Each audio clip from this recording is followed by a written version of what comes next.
اللہ فرماتا ہے اے میرے بندو، رمضان وہ مہینہ ہے جس میں اپنی رحمت کے دروازے کھول دیتا ہوں، گنہگاروں کو معاف کر دیتا ہوں، اور جس نے اس مہینے کو ضائع کیا، جس نے اس مہینے کو ضائع کیا، اس نے اپنی ساری نیکیاں خود اپنے ہاتھوں سے مٹی میں ملا دی۔ سوچو میرے محترم بھائیو، یہ وہ مہینہ ہے جس میں ایک نیکی کا بدلہ 70 گنا ملتا ہے، جس میں اللہ اپنے بندوں کو جہنم سے آزاد کرتا ہے، جہنم سے آزاد کرتا ہے۔ مگر افسوس، صد افسوس، کچھ لوگ اس مہینے کو آتے دیکھ کر بھی نہیں سنبھلتے، وہ ویسے ہی اپنی ضد، اپنی غفلت، اپنی نافرمانیوں میں ڈوبے رہتے ہیں، اور جب رمضان المبارک گزر جاتا ہے، رمضان کا مہینہ گزر جاتا ہے، تو پچھتانے کی سوا کچھ باقی نہیں رہتا ان کے پاس۔ میرے رسول کریم صلی اللہ علیہ وآلہ وسلم نے فرمایا صحابہ، جس نے رمضان کی ایک رات بھی غفلت میں گزار دی، ایک رات، اس نے اپنی بخشش کا دروازہ بند کر دیا۔ یہ میرے رسول کریم کا فرمان ہے۔ صحابہ، جس نے رمضان کی ایک رات بھی غفلت میں گزار دی، وہ ایسے سمجھے کہ اس نے اپنی بخشش کا دروازہ خود اپنے ہاتھوں سے بند کر دیا۔ یہ سن کر صحابہ کرام بہت زیادہ پریشان ہو گئے۔ یہ سن کر صحابہ کرام رونے لگے اور پوچھا یا رسول اللہ، وہ کون لوگ ہوں گے جو رمضان میں بھی محروم رہ جائیں گے اللہ کی رحمت سے؟ میرے رسول کریم نے فرمایا وہ لوگ جو اس مہینے کی قدر نہیں کرتے، وہ لوگ جو اس مہینے کا احترام نہیں کرتے، جو اس بابرکت مہینے میں بھی، مقدس مہینے میں بھی اپنی ضد، اپنی انا پر ڈٹے رہتے ہیں، جو عبادت کے بجائے دنیا کے دھندوں میں لگے رہتے ہیں، جو اپنے دلوں میں ضد اور تکبر رکھتے ہیں۔ سوچو، اگر ایک شخص پیاس سے مر رہا ہو اور اسے ایک میٹھے پانی کا چشمہ مل جائے، اسے پیاس بھی لگی ہوئی ہو، شدت کے ساتھ پیاس لگی ہوئی ہو، اور وہ پیاس سے مر رہا ہو، اور اسے ایک میٹھے چشمے کا پانی مل جائے، مگر وہ پیاس کے باوجود اس پانی کو پینے سے انکار کر دے، حالانکہ وہ پانی میٹھا بھی تھا، وہ پانی ٹھنڈا بھی تھا، میں اسے نہیں پیتا، آگے جا کر مجھے اس سے اچھا مل جائے گا، مجھے بتاؤ آپ اسے کیا کہو گے؟ نادان کہو گے؟ بے وقوف کہو گے؟ فرمایا یہی حال ان لوگوں کا ہے جو رمضان کی برکتوں کو دیکھ کر بھی بے فکر رہتے ہیں۔ یہ وہ لوگ ہیں جو اللہ کے دیے گئے موقع کو خود اپنے ہاتھوں سے ٹھکرا دیتے ہیں، پھر بعد میں روتے ہیں، چیختے ہیں، چلاتے ہیں، مگر تب تک بہت دیر ہو چکی ہوتی ہے۔ فرمایا رمضان کا مہینہ اللہ کی طرف سے وہ چشمہ ہے جو تمہارے گناہوں کو دھو کر تمہیں پاک کر دیتا ہے، مگر جو نادان اس مہینے میں بھی اپنے دلوں کو صاف نہیں کرتے، اپنی بیوی کے ساتھ رویہ اچھا نہیں رکھتا، اپنے ماں باپ کے ساتھ رویہ اچھا نہیں رکھتا، اپنے بہن بھائیوں کے ساتھ، عزیز و اقارب کے ساتھ، رشتہ داروں کے ساتھ، محلے والوں کے ساتھ رویہ اچھا نہیں رکھتا، جو اس مہینے میں بھی وہ کام نہ کرے جو کرنا ضروری ہے، بتاؤ وہ شخص ساری زندگی بے سکونی میں مبتلا نہیں رہے گا؟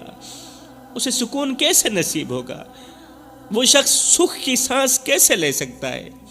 بھائیو، یہ مت سوچو کہ رمضان بار بار آئے گا، مت سوچو کہ زندگی کا موقع بار بار ملتا رہے گا، کیونکہ کچھ لوگوں کے لیے یہ ان کی زندگی کا آخری رمضان ہوگا۔ وہ پتہ نہیں میرے لیے آخری رمضان ہوگا، وہ پتہ نہیں آپ لوگوں کے لیے، آپ لوگوں میں سے کسی کے لیے یہ رمضان اس کی زندگی کا آخری رمضان ہوگا۔ رمضان کے بابرکت مہینے میں آج کی بے حیا لڑکیاں اپنی دنیا میں اس قدر مگن ہیں کہ دنیا کی دلدل میں پھنسی ہوئی ہیں۔ یہ وہ لڑکیاں ہیں جو اس مہینے کی برکتوں کو چھوڑ کر موبائلوں میں، ٹی وی ڈراموں میں، فلموں میں، گانے سننے میں، دوستوں کے ساتھ گھومنے پھرنے میں مصروف رہتی ہیں۔ اللہ کا فرمان ہے یہ دنیا کی زندگی بس ایک کھیل تماشا ہے، دنیا کی زندگی کھیل تماشا ہے، اصل زندگی تو وہ ہے جو میرے قریب آ کر گزرے گی، اصل زندگی تو آخرت کی زندگی ہے۔ مگر افسوس آج کل کی لڑکیاں رمضان کی مبارک راتوں میں قرآن پڑھنے کے بجائے فیس بک ٹک ٹاک پر بے حیائی کے مناظر دیکھ رہی ہوتی ہیں، کچھ تو بے حیائی والی ویڈیوز بنا رہی ہوتی ہیں، دن بھر روزہ رکھ کر رات کو فلمیں ڈرامے دیکھتی ہیں، فضول باتوں میں وقت برباد کرتی ہیں اور سمجھتی ہیں کہ ان کا روزہ قبول ہو جائے گا۔ میرے رسول کریم صلی اللہ علیہ وآلہ وسلم نے فرمایا کتنے ہی روزہ دار ایسے ہیں جنہیں روزے سے بھوک اور پیاس کے سوا کچھ نہیں ملتا، بھوک پیاس کے سوا کچھ نہیں ملتا، اس کے بھوکا رہنے کی اللہ کو کوئی ضرورت نہیں، ان کے پیاسے رہنے کی اللہ کو کوئی ضرورت نہیں۔ کیا یہ لڑکیاں نہیں جانتی کہ رمضان وہ مہینہ ہے جس میں اللہ نافرمانوں کو بھی معاف کر دیتا ہے، گنہگاروں کو بھی معاف کر دیتا ہے، بدکاروں کو بھی معاف کر دیتا ہے، مگر یہ پھر بھی گناہوں میں ڈوبی رہتی ہیں، توبہ نہیں کرتی۔ سوچو میرے بھائیوں، سوچو میری بہنوں، اگر کسی کو بادشاہ کے دربار میں بلایا جائے اور وہ وہاں پہنچ کر بھی بادشاہ کو عزت نہ دے بلکہ بادشاہ کی بے ادبی کرے تو کیا وہ ذلیل نہیں ہوگا؟ بادشاہ اسے ذلیل و خوار نہیں کرے گا۔ رمضان بھی اللہ کا دربار ہے، رمضان اللہ کا مہینہ ہے، اللہ کا مہمان ہے، اس میں برکتوں کی بارش ہو رہی ہوتی ہے، برکتوں کی بارش، مگر کچھ نادان لڑکیاں اسے گناہوں میں گزار دیتی ہیں، پھر حیران ہوتی ہیں کہ ان کی زندگی میں سکون کیوں نہیں، پریشان رہتی ہیں، روتی ہیں، چیختی ہیں، چلاتی ہیں کہ ان کی زندگی میں سکون چین و قرار کہاں چلا گیا۔ مولویوں پیروں کے پاس جاتی ہیں کہ ہماری زندگی میں بے سکونی کہاں سے آ گئی۔ یاد رکھو، جس نے رمضان کو ضائع کیا اس نے اپنی بخشش کے دروازے خود اپنے ہاتھوں سے بند کر دیے۔ آج جب میں اپنے معاشرے کی لڑکیوں کو دیکھتا ہوں تو آنکھیں خون کے آنسو روتی ہیں۔ کس کس کا حال سناؤں میرے بھائیوں، کہاں کہاں کی حقیقت بیان کروں۔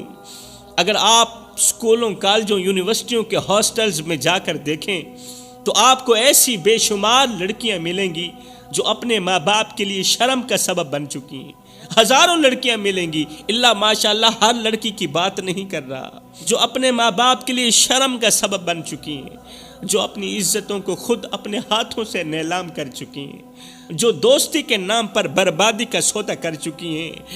اگر ہسپتالوں کے زچہ وارڈ میں جا کر دیکھیں تو وہاں ایسی بے شمار معصوم روحیں ملیں گی جو ابھی دنیا میں آئی بھی نہیں اور پہلے ہی گناہ کے اندھیرے میں دھکیل دی گئی۔ بے شمار روحیں ملیں گی، بے شمار بچے ملیں گے۔ یہ وہ بچے ہیں جو ماں کی کوکھ میں آئے مگر ان کا کوئی باپ نہیں تھا، کیونکہ ان کی مائیں وہ تھیں جو اپنی خواہشات کی آگ میں جل کر اپنی عزت خاک کر بیٹھی تھیں۔ ان کی آنکھوں میں ندامت تو ہے مگر وقت ہاتھ سے نکل چکا ہے۔ افسوس وہ لڑکیاں جو کبھی اپنے ماں باپ کی عزت ہوا کرتی تھیں آج شرمندگی کا نشان بن چکی ہیں، جو خاندان کی روشنی تھیں آج ان کے کردار کی سیاہی ان کے نام کے ساتھ جڑ چکی ہے۔ یہ وہی لڑکیاں ہیں جو راتوں کو ناجائز تعلقات میں مصروف رہتی ہیں، جو موبائل، سوشل میڈیا اور دوستی کے نام پر اپنی دنیا و آخرت برباد کر رہی ہیں، جو اپنی عزتیں خود اپنی ہتھیلی پر رکھ کر غیر محرم مردوں کے سامنے پیش کر رہی ہیں، اور پھر جب ان کا سب کچھ لٹ جاتا ہے، ان بے حیا لڑکیوں کا جب سب کچھ لٹ جاتا ہے، جب وہ ٹھکرا دی جاتی ہیں، جب وہ چھوڑ دی جاتی ہیں، جب وہ روتی ہیں تو ان کے آنسو بھی ان کی عزت واپس نہیں لا سکتے۔ کیوں؟ اس لیے کہ اس وقت گزر چکا ہوتا ہے، وقت کسی کے لیے نہیں رکتا۔ سوچو میری بہنوں، یہ سب کچھ دیکھنے کے بعد بھی کیا تم اپنی غلطیوں سے سبق نہیں لوگی؟ کیا تم بھی انہی راہوں پر چلو گی جو تمہیں بربادی کی طرف لے جا رہی ہیں؟ کیا تم بھی ان ماں باپ کا دل دکھاؤ گی جنہوں نے تمہیں پال کر اس مقام تک پہنچایا، اپنی رگوں سے خون نکالتے رہے، تیری رگوں میں ڈالتے رہے، اپنے منہ سے نوالے نکالتے رہے، تیرے منہ میں ڈالتے رہے؟ کیا تم ان کی عزت کی پرواہ نہیں کرو گی؟ یاد رکھو، عزت ایک بار چلی جائے تو کبھی واپس نہیں آتی۔ آج وقت ہے خود کو بچا لو، وقت ہے خود کو بچا لو، ورنہ کل تمہاری داستان بھی انہی برباد شدہ لڑکیوں میں لکھی جائے گی۔ میرے محترم بھائیوں، یہاں پر میں تمہیں ایک خوبصورت لڑکی کا عبرتناک واقعہ سنانا ضروری سمجھوں گا، ایک ایسا واقعہ جو تمہارے دلوں کو جھنجھوڑ کر رکھ دے، ایک ایسی کہانی جو سن کر تمہاری آنکھیں آنسوں سے بھر جائیں۔ یہ لڑکی بہت حسین و جمیل تھی، دنیا کی چمک دمک نے اس کے دل میں دنیا کے حسین خواب بھر دیے تھے۔ سوشل میڈیا، فیشن اور دوستوں کی محفلیں اس کی کمزوری بن چکی تھیں۔ اس کے ماں باپ نے اسے نرمی سے سمجھایا، اسے روکا، مگر وہ آزاد خیالی کے نشے میں اتنی ڈوب چکی تھی کہ کسی کی بات سننا گوارا نہیں کرتی تھی۔ وہ کہتی تھی یہ میری زندگی ہے، میں جیسے چاہوں جیوں، نہ جسم تیرا نہ جان تیری، اے ترکا رب رحمان دے اندے حکم بغیر تو بے وس ہیں، اے فیصلہ پر قرآن دے میرے جسم تے میری مرضی ہے، اے وہم گمان انسان دے او تیری روح شاکر مالک دی، تیرا ڈھانچہ قبرستان دے۔ وہ کہتی تھی یہ زندگی میری ہے، میں جیسے چاہوں جیوں، مجھے روکنے والا کوئی نہیں۔ اور پھر ایک دن وہ ایک ایسے شخص کے جھانسے میں آ گئی، ایک ایسے شخص کے جھانسے میں آ گئی جس نے محبت کا جھوٹا کھیل کھیلا، اسے خواب دکھائے، حسین وعدے کیے، اور وہ لڑکی سب کچھ چھوڑ کر، ماں باپ کو چھوڑ کر، اپنی عزت کو چھوڑ کر اس 2 ٹکے کے نوجوان کے ساتھ بھاگ گئی۔ اپنی عزت، اپنا وقار، اپنے ماں باپ کا مان سب کچھ داؤ پر لگا دیا، نوجوان کے پیچھے بھاگ گئی۔ مگر افسوس، یہ لڑکی جسے اپنا سب کچھ سمجھ بیٹھی تھی، اس نے کچھ ہی دن بعد اسے چھوڑ دیا۔ اس نوجوان نے چند ہی دن بعد اسے چھوڑ دیا، لذت چکھنے کے بعد چھوڑ دیا، مزہ چکھنے کے بعد چھوڑ دیا، اس کی عزت لوٹ کر اسے تنہا اکیلا چھوڑ کر چلا گیا۔ اب یہ لڑکی بے سہارا، عزت سے محروم، زمانے کی ٹھوکریں کھانے پر مجبور ہو گئی۔ آج وہ لڑکی ایک اندھیرے کمرے میں تنہائی کے عذاب میں ہر لمحہ اپنی بربادی پر آنسو بہا رہی ہے۔ وہ ماں باپ جنہوں نے اسے انگل پکڑ کر چلنا سکھایا تھا، جنہوں نے اس کی ہر ایک خواہش پوری کی تھی، آج یہ لڑکی ان ماں باپ کو منہ دکھانے کے قابل نہیں رہی۔ وہ سسکتی ہے، روتی ہے، پکارتی ہے، مگر اب کوئی اسے واپس قبول کرنے کو تیار نہیں۔ میرے بھائیوں، میری بہنوں، یہ دنیا دھوکے کا گھر ہے۔ جو لڑکیاں شیطان کی باتوں پر آ کر عزتیں گوا بیٹھتی ہیں، وہ ہمیشہ پچھتاتی ہیں، ہمیشہ پچھتاتی ہیں، مگر افسوس تب بہت دیر ہو چکی ہوتی ہے۔ یاد رکھو، عزت وہ شیشے کی طرح ہوتی ہے جو ایک بار ٹوٹ جائے تو کبھی دوبارہ جڑتی نہیں۔ سوچو، کیا تم بھی اپنی بہنوں، اپنی بیٹیوں، اپنی بیویوں کو ایسے ہی بربادی کے راستے پر چھوڑ دو گے؟ ہرگز نہیں۔ ایک سمجھدار انسان اپنی بیوی کو بربادی کے راستے پر نہیں چھوڑ سکتا۔ پھر کیا تم اپنی بیٹیوں کو نہیں روکو گے؟ کیا تم اپنی بیویوں کی اصلاح نہیں کرو گے؟ کیا تم اپنی بہنوں کی اصلاح نہیں کرو گے؟ میرا پیغام اپنی بیٹیوں تک نہیں پہنچاؤ گے؟ یہ دنیا دھوکے کا بازار ہے، جہاں عزت نیلام ہوتی ہے اور آنسو بے قیمت ہوتے ہیں۔ یہ کہانی اس معاشرے کی ہر بے راہ روی کا شکار ہونے والی لڑکی کا انجام ہے، جو سمجھتی ہے کہ دنیا اس کے لیے جنت بن جائے گی۔ یہ تمہاری غلط سوچ ہے، یہ تمہارا وہم ہے، گمان ہے۔ دنیا مومن کے لیے جنت نہیں بن سکتی، یہ دنیا تو کافر کے لیے جنت ہے۔ اب فیصلہ تمہارے ہاتھ میں ہے، فیصلہ آپ لوگوں کے ہاتھ میں ہے۔